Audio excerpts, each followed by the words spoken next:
তব আখলাক করেছে খোদা সুমহান, সুন্দর অবয়ব করেছে রহমান। আলহামদুলিল্লাহি রব্বিল আলামিন ওয়াসসালাতু ওয়াসসালামু আলা সাইয়্যিদিল মুরসালিন, আম্মা বা'দ, ফাআউযু বিল্লাহি মিনাশ শাইতানির রাজীম, বিসমিল্লাহির রহমানির রহিম।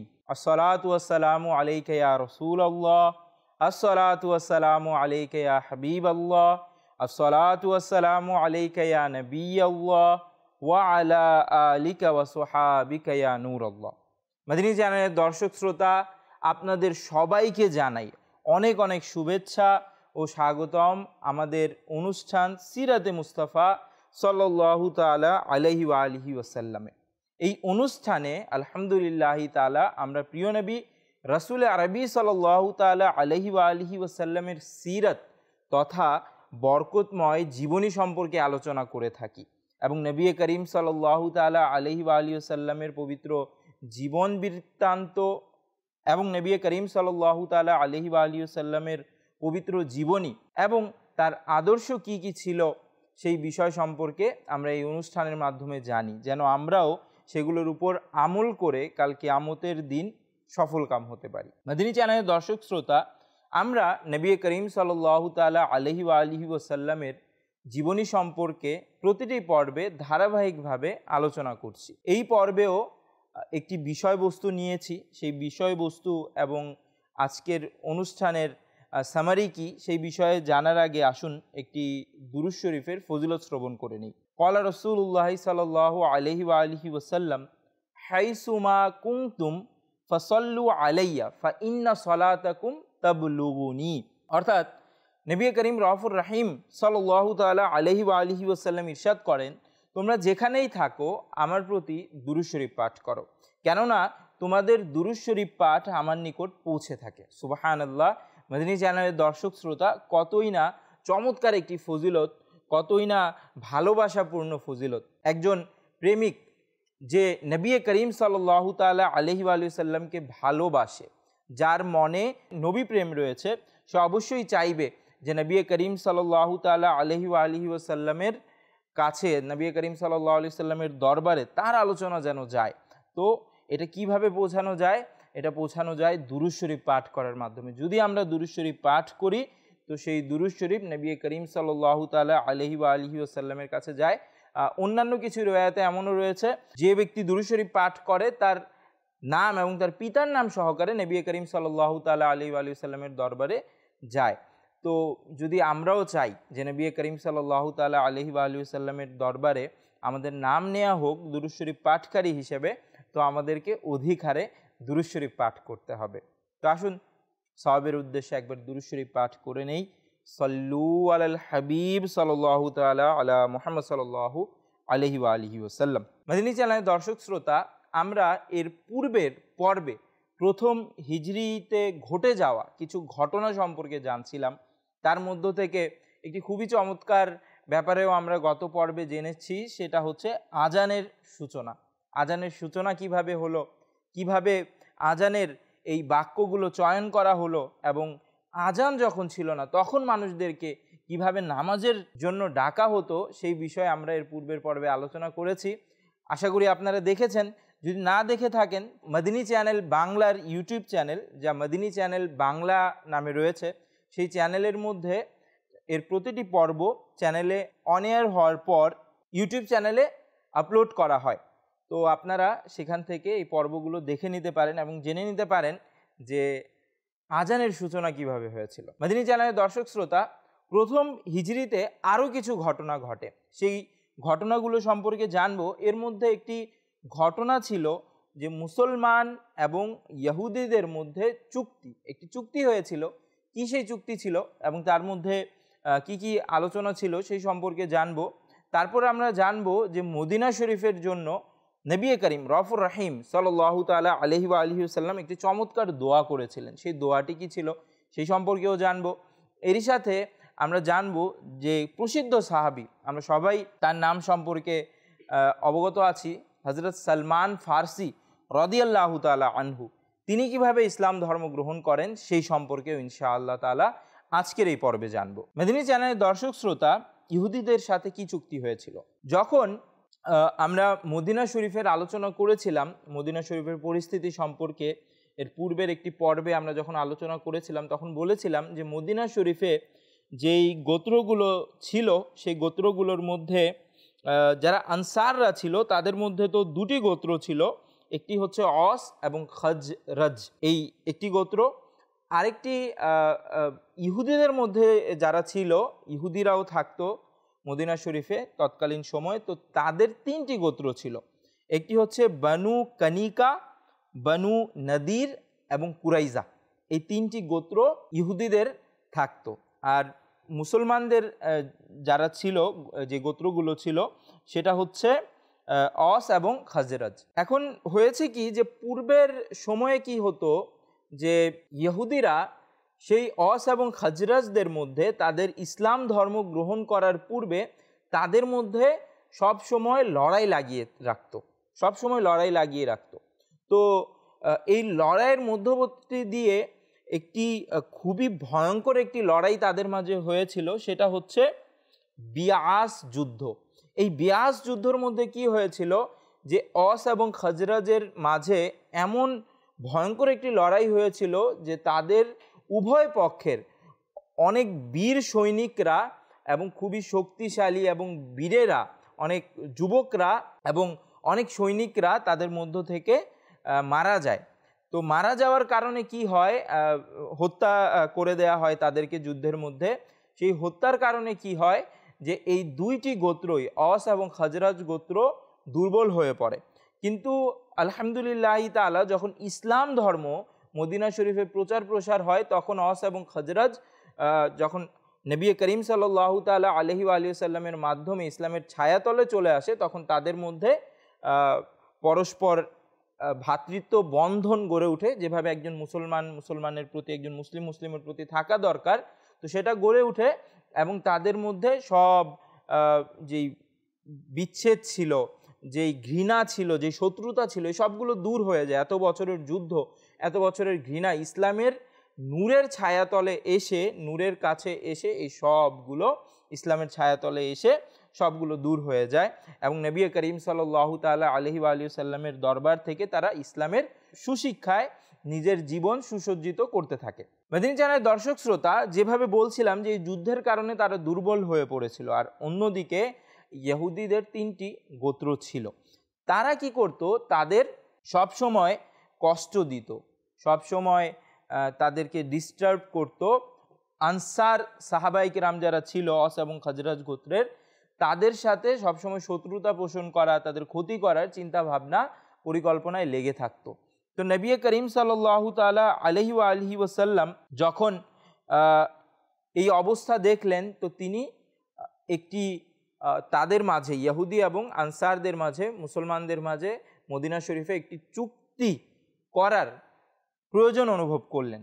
তো তিনি সাল্লাল্লাহু তাআলা আলাইহি ওয়া সাল্লাম যেন এই দুই গোত্রই, এই দুই সম্প্রদায়, মুসলিম সম্প্রদায় এবং ইহুদি যারা ছিল, তারা যেন একসাথে শান্তিতে এবং নিরাপত্তার সহিত থাকতে পারে, সেই জন্য নবী করিম সাল্লাল্লাহু তাআলা আলাইহি ওয়া সাল্লাম একটি আনসার এবং ইহুদিদের মাঝে একটি চুক্তি করলেন। আর যেই চুক্তিপত্রে সেই দুই গোত্রেরই, আনসারদেরও এবং ইহুদিদেরও স্বাক্ষর নেওয়া হলো। সেই চুক্তিতে, সেই অঙ্গীকার নামায় কি কি ছিল, সেটার মধ্যে একটি ছিল যে রক্ত প্রবাহ, যদি কেউ কাউকে হত্যা করে ফেলে তো এর পরিবর্তে তাকে ক্ষতিপূরণ দিতে হতো। তো সেই ক্ষতিপূরণ এবং ফিদিয়া অর্থাৎ কয়েদিদের মুক্তি করার পরিবর্তে যে টাকাটা দেয়া হতো সেই সময়, সেই পদ্ধতিটা পূর্বের মতোই সেখানে মদিনা শরীফে চালু থাকবে। তারপর ইহুদিদের ধর্মীয় স্বাধীনতা বজায় থাকবে, তাদের ধর্মীয় রীতিনীতিতে কেউ কোনো হস্তক্ষেপ করবে না। তারপর ইহুদি এবং মুসলমানদের মধ্যে পরস্পর বন্ধুসুলভ আচরণ বজায় থাকবে। ইহুদি বা মুসলমানগণ কারো সাথে লড়াইয়ের সম্মুখীন হলে তবে একজন অপরজনের সহযোগিতা করবে। আর যদি কেউ মদিনা শরীফে আক্রমণ করে তাহলে ইহুদি এবং মুসলমানরা একত্রিত হয়ে সেই লড়াইয়ের সম্মুখীন হবে এবং শত্রুকে প্রতিহত করবে। আর কোনো মুসলমান এবং ইহুদিদের মধ্যে কোনো পক্ষই কুরাইশদের কাউকেই মদিনা শরীফে আশ্রয় দিতে পারবে না।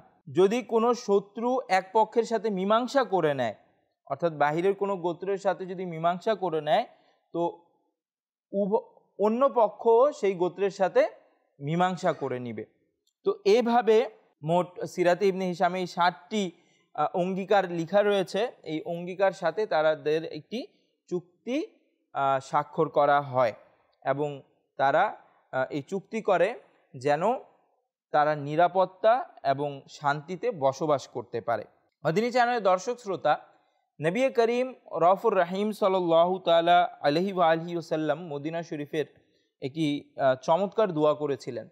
এর আগে আমরা আলোচনা করেছি যে মদিনা শরীফের পূর্বের যে পরিস্থিতি ছিল নবী করিম সাল্লাল্লাহু তাআলা আলাইহি ওয়া আলিহি ওয়াসাল্লামের আগমনের পূর্বে, সেটা খুবই কষ্টদায়ক ছিল, খুবই ক্ষতিকারক ছিল। অর্থাৎ এমন ছিল যে মদিনা শরীফে নবী করিম সাল্লাল্লাহু আলাইহি ওয়া আলিহি ওয়াসাল্লামের আগমনের পূর্বে যখন তার মদিনা নামও ছিল না, মদিনা নামও হয়েছে কিন্তু কিভাবে? এভাবে হয়েছে যে যখন নবী করিম সাল্লাল্লাহু আলাইহি ওয়াসাল্লাম সেখানে অবস্থান করতেন, তো এটার নাম হয়েছে মদিনাতুন নবী। মদিনা শব্দ, এটা আরবি একটি শব্দ, এর অর্থ হচ্ছে বাংলাতে শহর। তো এটার নাম হয়েছিল মদিনাতুন নবী, অর্থাৎ নবীর শহর, নবীর নগরী।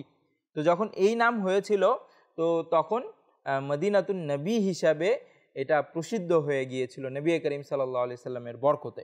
পরবর্তীতে এটাকে সংক্ষিপ্তভাবে মদিনা শরীফ নামেই সম্বোধন করা হয়। মদিনী চ্যানেলের দর্শক শ্রোতা, তো মদিনা শরীফে নবী করিম সাল্লাল্লাহু আলাইহি সাল্লামের আগমনের পূর্বে এটার মধ্যে রোগ ব্যাধির ছিল, এখানে অনেক রোগ ব্যাধি বিস্তার লাভ করে, যার কারণে অসংখ্য মুহাজির, অর্থাৎ যারা মক্কা শরীফ থেকে হিজরত করে মদিনা শরীফে অবস্থান করছিলেন, তারা অসুস্থ হয়ে পড়েন। হযরত আবু বকর সিদ্দিক রাদিয়াল্লাহু তাআলা আনহু এবং হযরত বিলাল হাবশী রাদিয়াল্লাহু তাআলা আনহু খুবই মারাত্মক জ্বরে আক্রান্ত হয়ে গেলেন। জ্বরে আক্রান্ত হওয়ার পর তারা আপন মাতৃভূমি মক্কা শরীফকে স্মরণ করতে লাগলেন এবং মক্কার অমুসলিমদেরকে, যাদের নির্যাতনের কারণে, যাদের অত্যাচারের কারণে তাদেরকে নিজের জন্মভূমি ছেড়ে আসতে বাধ্য হতে হয়েছে, তাদেরকে বিভিন্নভাবে তাদেরকে বদদোয়া দিতে লাগলেন এবং তারা মক্কার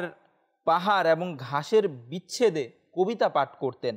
রাসূল পাক সাল্লাল্লাহু তাআলা আলাইহি ওয়া আলিহি ওয়াসাল্লাম এই পরিস্থিতিতে দোয়া করলেন যে, হে আল্লাহ, আমাদের অন্তরে মদিনার এমন ভালোবাসা দান করো যেমন মক্কার প্রতি ভালোবাসা রয়েছে, বরং এর চেয়েও বেশি, এবং মদিনার আবহাওয়াকে স্বাস্থ্যসম্মত করে দাও এবং মদিনার সাআ ও মুদ পরিমাপের পাত্রে, অর্থাৎ তখন একটা আমরা এখন 1 কেজি 1.5 কেজি লোহার একটি বস্তু থাকে, সেটা দিয়ে আমরা পরিমাপ করি।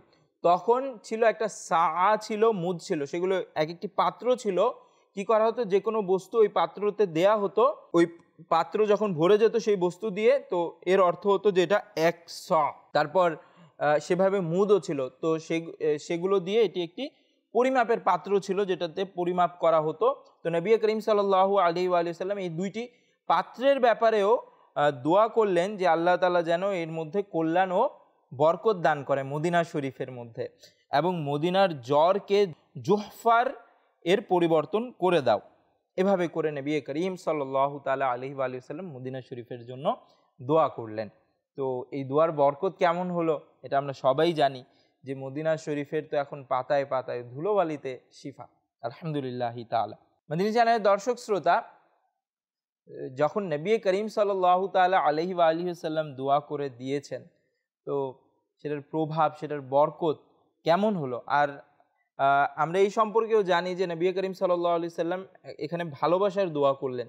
তো সাহাবাই কেরামদের কেমন ভালোবাসা ছিল যে নিজের মাতৃভূমি ছেড়ে যখন মদিনা শরীফে এসেছেন, তো নবী করিম সাল্লাল্লাহু তাআলা আলাইহি ওয়া আলিহি সাল্লামের দোয়ার বরকতে সেটা ছেড়ে মক্কাতে তো যাননি, বরং মক্কাতেই তাদের রওজা মুবারক, তাদের মাজার মুবারক কে তারা এখনও মদিনা শরীফে শায়িত আছেন। আলহামদুলিল্লাহি তাআলা, আলহামদুলিল্লাহি তাআলা। এটা ছিল নবী করিম রউফুর রহিম সাল্লাল্লাহু তাআলা আলাইহি ওয়া আলিহি ওয়াসাল্লামের দোয়ার বরকত। মদিনী চ্যানেলের দর্শক শ্রোতা, প্রথম হিজরির ঘটনাগুলোর মধ্যে হযরত সালমান ফার্সি রাদিয়াল্লাহু তাআলা আনহু এর ইসলাম ধর্ম গ্রহণ করাটাও উল্লেখযোগ্য। হযরত সালমান ফার্সি রাদিয়াল্লাহু তাআলা আনহু তিনি পূর্বে পারস্যের অধিবাসী ছিলেন এবং তার পূর্বপুরুষগণ তারা আগুনের উপাসনা করত। তিনি নিজের ধর্মের প্রতি বিরক্ত হয়ে গিয়েছিলেন। বিরক্ত হওয়ার পর তিনি সত্য ধর্মের সন্ধানে নিজের অবস্থান থেকে, নিজের মাতৃভূমি থেকে বের হয়ে গেলেন এবং সত্য ধর্মের খোঁজ করতে লাগলেন। পথিমধ্যে ডাকাতের এক দল তাকে ধরে নিল এবং তাকে বাজারে নিয়ে বিক্রি করে দিল কৃতদাস হিসেবে। তো পরবর্তীতে এভাবে করে হযরত সালমান ফার্সি রাদিয়াল্লাহু তাআলা আনহুকে, তিনি তখনও মুসলমান হননি, তো তাকে কৃতদাস হিসেবে বিক্রি করা হতে লাগলো। এভাবে বিক্রি হতে হতে তিনি এক পর্যায়ে মদিনা শরীফে এসে পৌঁছলেন। কিছুদিন তিনি খ্রিস্টান ধর্ম অবলম্বন করেছিলেন এবং এরই সাথে তিনি ইহুদিদের সাথেও মেলামেশা করতেন, যার কারণে তিনি তাওরাত ও ইনজিলের অনেক জ্ঞান অর্জন করতে পেরেছিলেন। যখন নবী করিম সাল্লাল্লাহু তাআলা আলাইহি ওয়া আলিহি ওয়াসাল্লামের দরবারে তিনি উপস্থিত হলেন, তো একটি থালাতে তিনি খেজুর নিয়ে উপস্থিত হলেন এবং নবী করিম সাল্লাল্লাহু তাআলা আলাইহি ওয়া আলিহি ওয়াসাল্লামের দরবারে দিয়ে বললেন যে এটা সাদকা। নবী করিম রউফুর রহিম সাল্লাল্লাহু তাআলা আলাইহি ওয়া আলিহি ওয়াসাল্লাম নিষেধ করে দিলেন, যে বললেন আমি সাদকা খাই না, এবং বললেন যে এটা গরিব মিসকিনদের মাঝে বন্টন করে দাও। পরবর্তীতে তিনি আবার আরেকটি থালা নিয়ে, সম্ভবত পরের দিন আরেকটি থালা নিয়ে উপস্থিত হলেন, খেজুরের থালা ছিল, এবং নবী করিম সাল্লাল্লাহু আলাইহি সাল্লামের দরবারে রেখে বললেন এটা উপহার। তো নবী করিম সাল্লাল্লাহু তাআলা আলাইহি ওয়া আলিহি ওয়াসাল্লাম সাহাবায়ে কেরামদের হাত বাড়ানোর আদেশ দিলেন এবং নিজেও তার থেকে কিছু গ্রহণ করলেন। এরই মধ্যে হযরত সালমান ফার্সি রাদিয়াল্লাহু তাআলা আনহু নবী করিম সাল্লাল্লাহু তাআলা আলাইহি ওয়া আলিহি ওয়াসাল্লামের উভয় কাঁধ মোবারকের মাঝে দৃষ্টি দিলেন আর তিনি মোহরে নবুয়ত দেখতে পেলেন। যেহেতু তিনি তাওরাত ইনজিল সম্পর্কে জানতেন আর তাওরাত ইনজিলে নবী করিম সাল্লাল্লাহু তাআলা আলাইহি ওয়া আলিহি ওয়াসাল্লামের নবী হওয়ার, শেষ নবীর, আখরি নবীর, খাতামুন নবিয়্যিনের বৈশিষ্ট্য লেখা ছিল, নিদর্শন লেখা ছিল, তাই তিনি নবী করিম সাল্লাল্লাহু তাআলা আলাইহি ওয়া আলিহি ওয়াসাল্লামকে চিনতে পারলেন যে ইনিই তো সত্য নবী। তো তিনি রাদিয়াল্লাহু তাআলা আনহু ইসলাম ধর্ম গ্রহণ করে নিলেন। সুবহানাল্লাহ। মদিনী চ্যানেলের দর্শক শ্রোতা, এভাবে হযরত সালমান ফার্সি রাদিয়াল্লাহু তাআলা আনহু ইসলাম ধর্ম গ্রহণ করলেন। মদিনী চ্যানেলের দর্শক শ্রোতা, যখন পূর্বে নামাজ ফরজ হয়েছিল তখন প্রতি ওয়াক্তে 2 রাকাত করে নামাজ ফরজ হয়েছিল। অর্থাৎ প্রতিটা ওয়াক্তে, যেভাবে আমরা এখন ফজরের মধ্যে 2 রাকাত নামাজ পড়ি, কারণ 2 রাকাত নামাজের আমাদের উপরে ফরজ, তখন প্রতিটা ওয়াক্তে 2 রাকাতই শুধু নামাজ ফরজ ছিল। কিন্তু হিজরতের প্রথম বছরেই প্রিয় নবী সাল্লাল্লাহু আলাইহি সাল্লাম যখন মদিনায় তশরিফ নিয়ে আসেন, তখন জোহর, আসর এবং এশার নামাজ 4 রাকাত ফরজ হয়ে গেল। যদিও বা সফর অবস্থায় তখনও 2 রাকাত নামাজই ফরজ ছিল, যাকে কসর বলা হয়। মদিনী চ্যানেলের দর্শক শ্রোতা, প্রথম হিজরিতেই 3 জন খুবই মহান ও গুরুত্বপূর্ণ সাহাবায়ে কিরাম আলাইহিমুর রিদওয়ান ইন্তেকাল করেন। সেই 3 জন ছিলেন, তাদের মধ্যে একজন ছিলেন হযরত কুলসুম বিন হাদাম রাদিয়াল্লাহু তাআলা আনহু। কুলসুম বিন হাদাম রাদিয়াল্লাহু তাআলা আনহুর ব্যাপারে আমরা পূর্বের ঘটনায় শুনেছি যে যখন নবী করিম রউফুর রহিম সাল্লাল্লাহু তাআলা আলাইহি ওয়া আলিহি ওয়াসাল্লাম মক্কা শরীফে থেকে মদিনা শরীফে হিজরত করেছিলেন, মক্কা শরীফ থেকে, তো সর্বপ্রথম যার ঘরে অবস্থান করেছিলেন তিনি ছিলেন হযরত কুলসুম বিন হাদাম রাদিয়াল্লাহু তাআলা আনহু। তার ঘরেই কিন্তু নবী করিম সাল্লাল্লাহু আলাইহি ওয়াসাল্লাম সর্বপ্রথম হিজরত করে অবস্থান করেন। আর তার ঘরে অনেক বড় বড় বীর মুহাজিররাও সাহাবায়ে কিরামদের মধ্যে তার ঘরে অবস্থান করেন। আর তিনি নবী করিম রফুর রহিম সাল্লাল্লাহু তাআলা আলাইহি ওয়াসাল্লাম, যিনি উভয় জাহানের বাদশাহ, তাকে নিজের ঘরে মেহমান বানিয়ে তার মেজবান ও সেবক হওয়ার সৌভাগ্য অর্জন করে রিসালাতের পাতায় নিজের নাম লিখে নেন। রিসালাতের ইতিহাসের পাতায় তার নাম মুবারক নক্ষত্রের মতো চমকাতে থাকবে। দ্বিতীয়জন ছিলেন হযরত বারা বিন মারুর আনসারী রাদিয়াল্লাহু তাআলা আনহু। তিনি এমন ব্যক্তি যে দ্বিতীয় বায়াতে উকবায় সর্বপ্রথম প্রিয় নবী সাল্লাল্লাহু আলাইহি সাল্লামের সত্য হাত মুবারকে বায়াত গ্রহণ করেন এবং তিনি আপন খাজরাজ সম্প্রদায়ের দলপতিদের অন্যতম ছিলেন। তৃতীয় ব্যক্তি ছিলেন হযরত সাদ বিন জাররাহ আনসারী রাদিয়াল্লাহু তাআলা আনহু। তিনি প্রথম বায়াতে উকবা ও দ্বিতীয় বায়াতে উকবায়ের উভয় বায়াতের অংশীদার ছিলেন এবং তিনিই ওই প্রথম ব্যক্তি যিনি মদিনায় ইসলামের সারা জাগান এবং প্রতিটি ঘরে ইসলামের বার্তা পৌঁছান। এই তিনজন গুরুত্বপূর্ণ ব্যক্তি ও মহান সাহাবী রাদিয়াল্লাহু তাআলা আনহুম যখন ইন্তেকাল করেন, নবী করিম সাল্লাল্লাহু তাআলা আলাইহি ওয়াসাল্লাম খুবই ব্যথাক্রান্ত হন, খুবই দুঃখিত হন। কিন্তু অপরদিকে অমুসলিমরা, ইহুদিরা তারা এবং মুনাফিকরা খুশি উদযাপন করতে থাকে যে, আর এটা তারা বলতে থাকে, মনে করতে থাকে যে আপনি যদি সত্যিই নবী হতেন তাহলে তো আল্লাহ তাআলা আপনাকে এত কষ্ট দিতেন না, আপনার রব আপনাকে এত কষ্ট দিতেন না। আল্লাহ তাআলার কি শান যে তার পরপরই অমুসলিমদের কিছু বড় বড় নেতারাও, দলপতি যারা ছিল, তারাও মারা যায়। যার মধ্যে একজন হচ্ছে আস বিন ওয়াইল সাহমি, যার ছেলে হযরত আমর বিন আস সাহাবী রাদিয়াল্লাহু তাআলা আনহু, যিনি মিশর বিজয়ী ছিলেন, তিনি ইসলাম ধর্ম গ্রহণ করে নিয়েছিলেন। তার পিতা মক্কার যে অমুসলিমরা ছিল তাদের সর্দার ছিল আস বিন ওয়াইল সাহমি, সে ইসলাম ধর্ম গ্রহণ করেনি, তো সে মারা গিয়েছিল। তারপর আরেকজন ওয়ালিদ বিন মুগিরা, সেও মারা গিয়েছিল। ওয়ালিদ বিন মুগিরা যখন মারা যায় তখন খুবই অস্থির হয়ে পড়ে, খুবই ব্যাকুল হয়ে পড়ে। তো তার অস্থির এবং ব্যাকুলতায় সে ছটফট করতে থাকে। তার এই অবস্থা দেখে সুফিয়ান জিজ্ঞাসা করেন যে, হযরত আবু সুফিয়ান রাদিয়াল্লাহু তাআলা আনহু, যিনি তখনও ইসলাম ধর্ম গ্রহণ করেননি, তিনি জিজ্ঞাসা করেন যে আপনার কি হয়েছে? তো সে বলে যে আমার এটা ভয় হচ্ছে, এটা আশঙ্কা হচ্ছে যে আমার মৃত্যুর পর প্রিয় নবী হযরত মুহাম্মদ সাল্লাল্লাহু তাআলা আলাইহি ওয়াসাল্লাম মক্কা শরীফে ইসলাম ধর্ম ছড়িয়ে দিবেন, প্রচার প্রসার করবেন। তো হযরত সুফিয়ান, যিনি তখনও ইসলাম ধর্ম গ্রহণ করেননি, তিনি তখন বলেন যে আমি এটা জামানত দিচ্ছি, আমি এটা নিশ্চয়তা দিচ্ছি, আমি এই দায়িত্ব নিচ্ছি যে আমি কখনোই ইসলামকে মক্কা শরীফে প্রচার প্রসার হতে দিব না। কিন্তু আল্লাহ তাআলার কি শান যে পরবর্তীতে তিনি যদিও বা লড়াই করতে থাকেন ইসলামের বিপক্ষে, কিন্তু যখন ইসলাম ফতহে মক্কা করে নেয়, মুসলমানরা যখন মক্কা শরীফ বিজয় করে নেয়, তখন হযরত আবু সুফিয়ান রাদিয়াল্লাহু তাআলা আনহু ইসলাম ধর্ম গ্রহণ করেন এবং তিনিও সাহাবী রাদিয়াল্লাহু তাআলা আনহুমদের অন্তর্ভুক্ত হয়ে যান। আর তিনি কেমন মহান সাহাবী ছিলেন যে পরবর্তীতে সারা জীবন তিনি ইসলামের পক্ষে যুদ্ধ করতে থাকেন এবং ইসলামের সাহায্য ও সহযোগিতায় থাকেন। আর সেই যুদ্ধে কি হয়েছিল? একটি যুদ্ধে একজন অমুসলিমের লম্বা তীর তার চোখে লেগে যায় এবং তার চোখ আহত হয়ে যায়, যার কারণে সুফিয়ান রাদিয়াল্লাহু তাআলা আনহুয়ের দৃষ্টিশক্তি চলে যায়।